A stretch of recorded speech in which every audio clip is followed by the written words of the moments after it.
ABC, CBS and NBC broke into their programming Thursday afternoon to announce a jury had found America's TV dad guilty of drugging and sexually assaulting Andrea Constand in a Philadelphia suburb in 2004.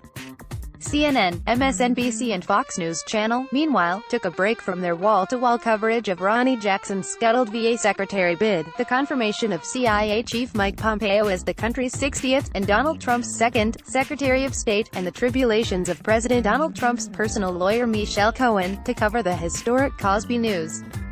The 80-year-old actor, one of the most popular actors in the history of television, faces up to 10 years in prison on each of 3 counts of aggravated and indecent assault for drugging and then sexually assaulting the former employee with Temple University's women's basketball team when she visited his home seeking career advice.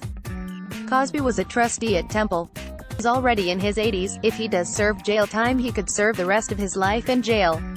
CNN's Wolf Blitzer marveled at the icon, while contributor Laura Coates mulled whether this jury, having been younger, made a difference in the outcome, versus last year's hung jury. MSNBC's Katie Tur called it an incredible day, and the verdict groundbreaking, in noting this jury may also have been swayed because this trial 5 other accusers were allowed to testify about their own experience with Cosby, unlike the previous trial.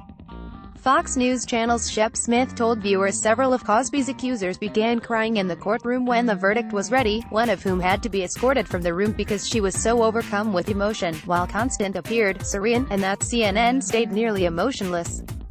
That is, until he shouted, "He doesn't have a plane, you asshole," at the prosecutor who wanted his bail revoked, calling him a flight risk because he owns a plane.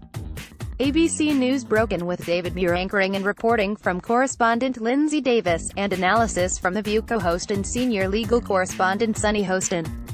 Lester Holt anchored an NBC News special report on the verdict for that network.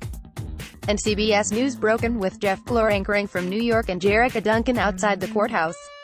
Broadcasters exited the story quickly, while cable news networks stuck like glue as Montgomery County, PA. District Attorney Kevy Steele held his victory lap presser, saying he hopes this verdict sends a strong message so victims of these types of crimes know they can come forward and be heard.